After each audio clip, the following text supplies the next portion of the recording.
guys, so I gotta stop saying hey guys. I gotta find a new opening. Hey guys. Hey guys. That's all I seem to say is hey guys. I'm trying to get my seatbelt on here. It's lunchtime and I'm heading back to work. I just came home for a half hour, but that's all I get anyway. And I spent just a couple of minutes calling my grandfather to wish him happy birthday because it's his birthday today. I know he's 70-something. I haven't a clue exactly what 70-something he is. So, he just, if you're following along with the vlogs, he had a heart attack, or a couple of heart attacks not too long ago, and he went to St. John's yesterday to try to get some help at the hospital in there, and they told him that the reason why they can't help him right now is because he just had a couple of heart attacks. So I don't know if what he went to St. John's for was because of the heart attacks or it was a completely different situation, but he drove 3.5 hours, or 2.5, 3 hours anyway, to St. John's for nothing because the doctors wouldn't help him, which is completely ridiculous. So he's got to wait. He's got to wait to fix whatever's wrong with him, which doesn't make sense. So I'm gonna go back to work, get Pixley up from school at 3:30, and after that, I'm having sloppy joes for supper today. Just something quick. And Jeremy's going back to work tonight for one last night, and I'm probably gonna paint the kitchen tonight. That's the plan so far anyway, and then it's just the bathroom left to paint. The back hallway and everything needs to get painted, like the back porch. We call it a porch here. Some people call it a mud room. Leading down into the downstairs, into the basement. That all needs to get painted, but Jeremy has to do that because it's very high and I don't think I can do it. So it's most likely the whole thing is just going to get painted white instead of color on the wall and color on the ceiling, because it's going to be awkward to paint regardless. So that's the plan for that. But I'm going to head back to work, and hopefully the rest of the afternoon goes a little bit quicker than the morning did. All I did this morning was filing, and it's not fun. Not fun at all. So tonight I decided not to paint the cupboards, and I'm actually gonna turn on some departures, and I am folding a big basket of clothes there on the bed. Continue watching right there. We're gonna watch Departures. Me and Jeremy completed the first, or all 3 seasons, but I find it really hard finding things to watch on Netflix, and like I said before, I don't usually watch things that me and Jeremy haven't watched together, because we like to sit down and watch things together. So I'm usually constantly watching the same movie over that I've seen before, or I'm watching art videos or something. But I really like Departures. I'm kind of sad that it's over. I was kind of hesitant to watch the last episode because I knew that was the last one, and they're not making any more. So I decided to, why not just rewatch it all again.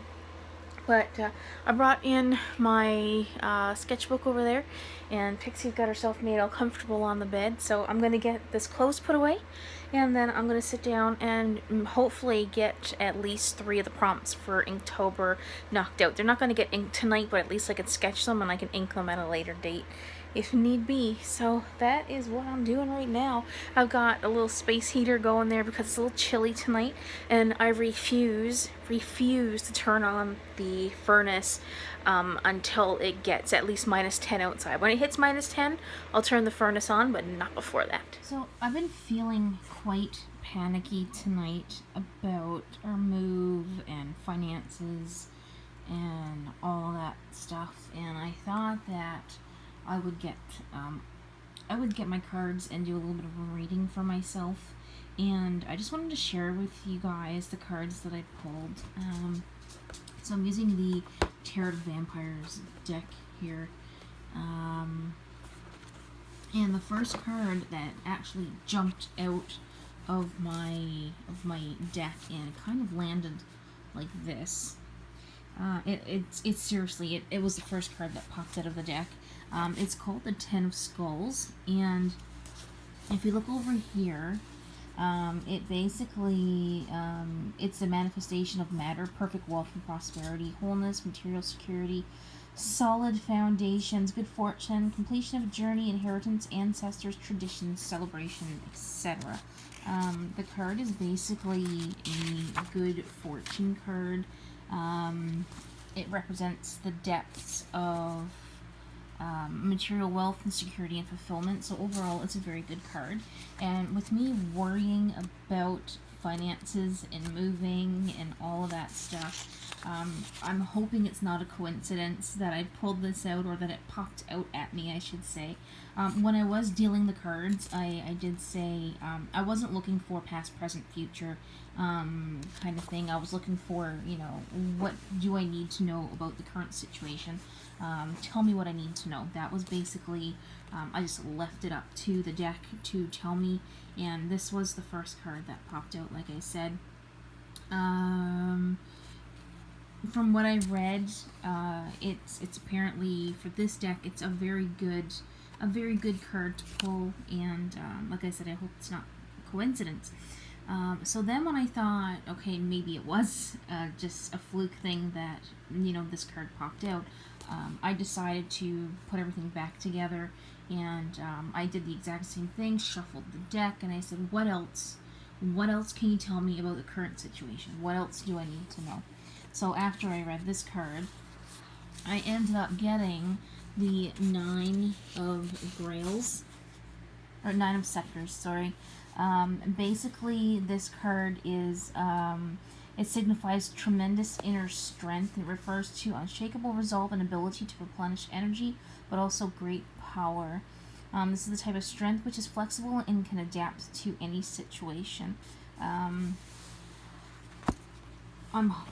Again, I don't know if this is a coincidence. I guess for believers, of people who believe in, what comes out of the cards, and I really do want to believe that this is a good card. And with the two of these combined, it kind of tells me a little bit more about the current situation.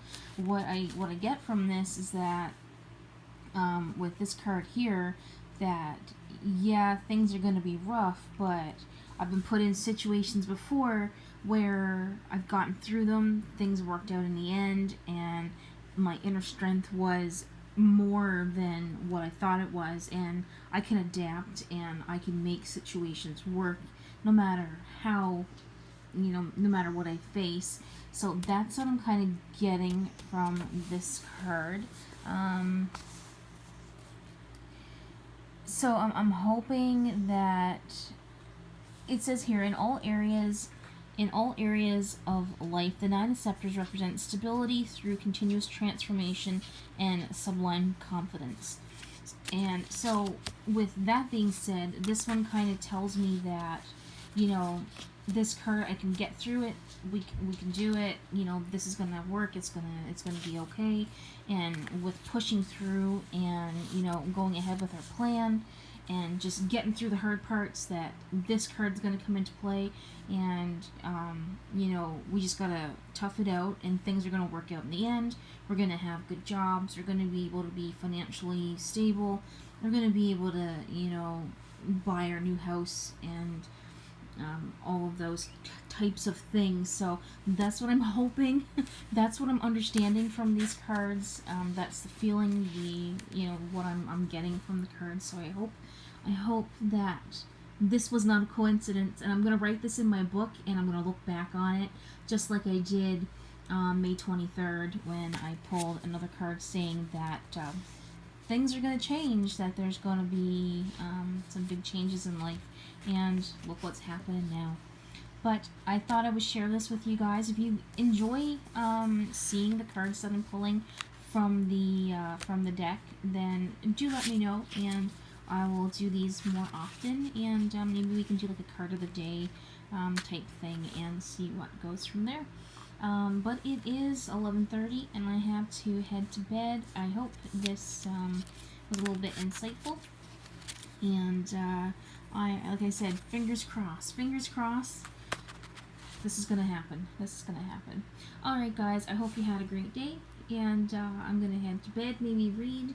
I'm already in bed, but I might read, and I will see you in the next video.